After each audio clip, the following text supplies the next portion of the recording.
What's up guys, Houndish here, and today we're jumping in with some Destiny 2 news, and this comes in the form of This Week at Bungie. There we go, I've done it again. They of course did rename This Week at Bungie to This Week in Destiny. And so we get the update today, and they have a Q&A in here about some gameplay questions, which importantly does give us a few bits of information about some changes that Bungie plan to make for Season 22 and 23. These are mainly gameplay and sandbox focused things, but it's certainly an interesting one, and it gives us an idea of some of the things that they're going to be focusing on in the upcoming seasons. So that'll be the main focus of the update today, guys. As always, if you enjoyed the video, a rating below really does help us out on the channel. But without further delay, let's get into it. And so this kind of Q&A bit is the main section for the update this week. And initially, for the question, they say in PvE, ability uptime is very high and has increased despite global changes to base cooldowns. What are the current thoughts on ability energy economy? And they say the ability energy economy is something that they're always evaluating and adjusting. And with the massive number of sources that can grant ability energy, it's always an area of concern. And while we don't have any sweeping changes to announce, this is a continual area of focus. Destiny's identity is fundamentally rooted in space magic power fantasies, but we don't want ability uptime to balloon to a point where the power spike from activity abilities ceases to become a spike and becomes the norm. So a justification of their kind of thought process with ability uptime there. But next they say, with aspects, armor mods and artifact perks that rely on players being able to throw or destroy their created tangles, the cooldown can feel frustrating. So what is the intent behind the tangle creation cooldown time, and are there any plans to revisit it? And they answer by saying during Strand development, we experimented with a significantly lower tangle creation cooldown time. When the tangle cooldown was too low, combat became extremely chaotic, with random explosions going off all over the battlefield. And they say we don't have any plans to go back to that level of uptime, but we agree that competition around tangles can be frustrating. So in Season 22, we're currently planning on reducing the tangle cooldown from 15 seconds to 12 seconds, so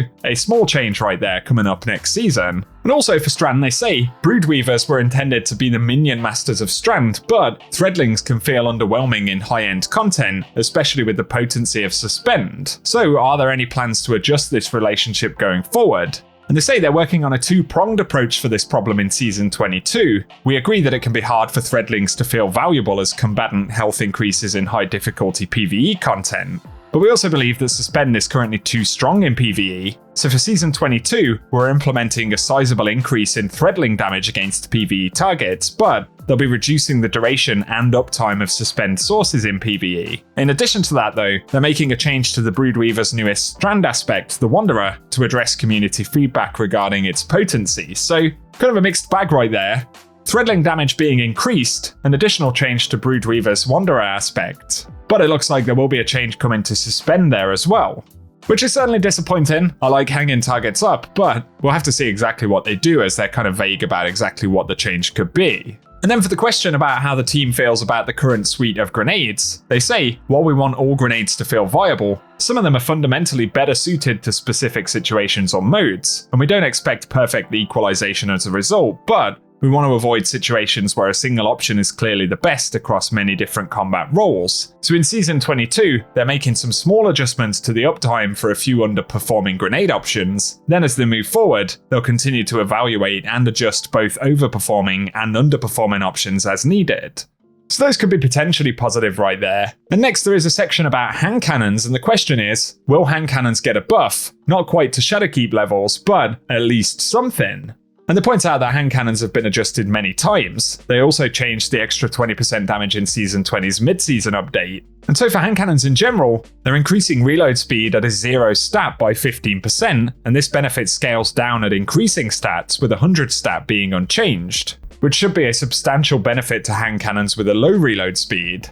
Then for PvE damage, they're increasing damage against mine and red bars by 20% once again, with an increase to damage against mages, orange bars, by 75%. So actually that is a reasonably significant change for hand cannons in PvE.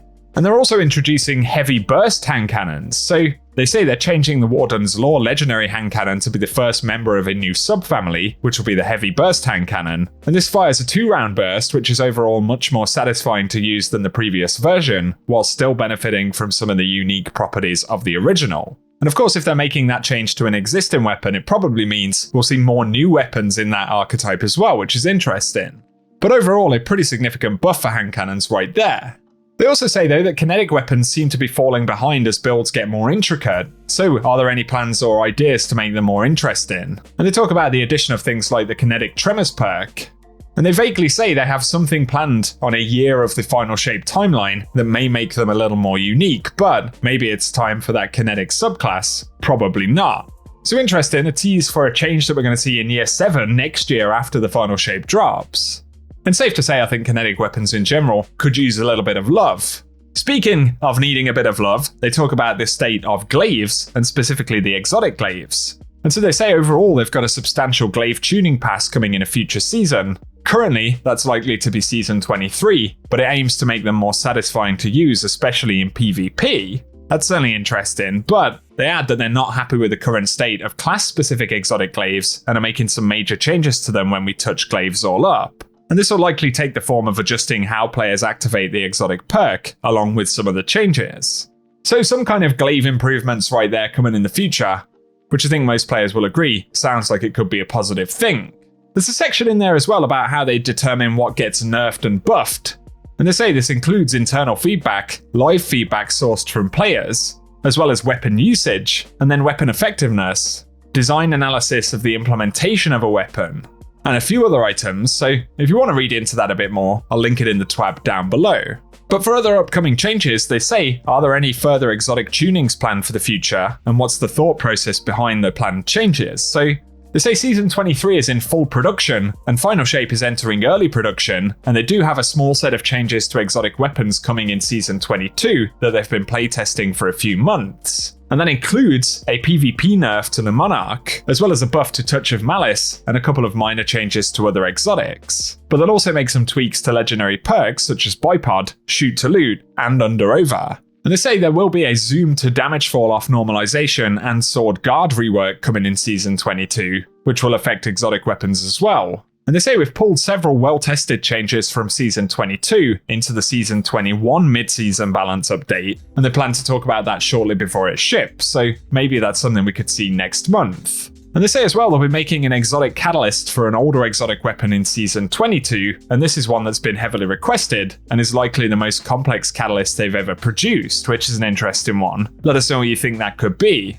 But importantly, we will be getting changes to exotics, we'll get a mid-season balance update this season, and a handful of reworks and buffs next season. So that sounds pretty good.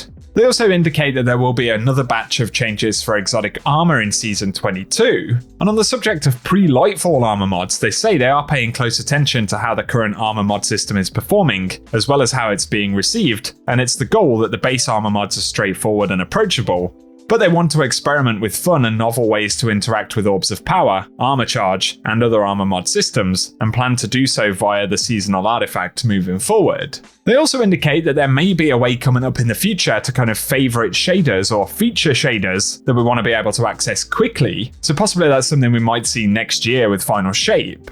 And they also indicate that there will be more kind of UI and HUD upgrades that they'll reveal closer to the Final Shape. And so there we go, that is the Q&A section, specifically focusing on the changes that they're announcing for future updates. So give us your thoughts on those. I certainly look forward to seeing more exotic buffs, as well as that upcoming catalyst. So share your thoughts once again on what you think they could potentially be. Also in the twab though, they point out that Iron Banner will return next week, and it will be featuring Eruption. Not everyone will be absolutely thrilled about that, so share your thoughts about it in the comment section. And now on to our final mentions for the video right here. Something of interest, but Destiny Bulletin shared that a judge has approved Bungie's $4.3 million arbitration award against Destiny 2 cheat seller, and that's Aim Junkies. And as we've seen, Bungie have been taking plenty of these firms to court, and they've successfully won against Aim Junkies, but also a host of other cheat makers. But for the Aim Junkies case specifically, Bungie are now going to be getting their money, essentially. So Bungie continue to go pretty hard, and of course throw a few more quid in the bank, taking on these cheat companies. So I'll link that blog post down below if you want to check more details about it. But as always, share your thoughts in the comment section.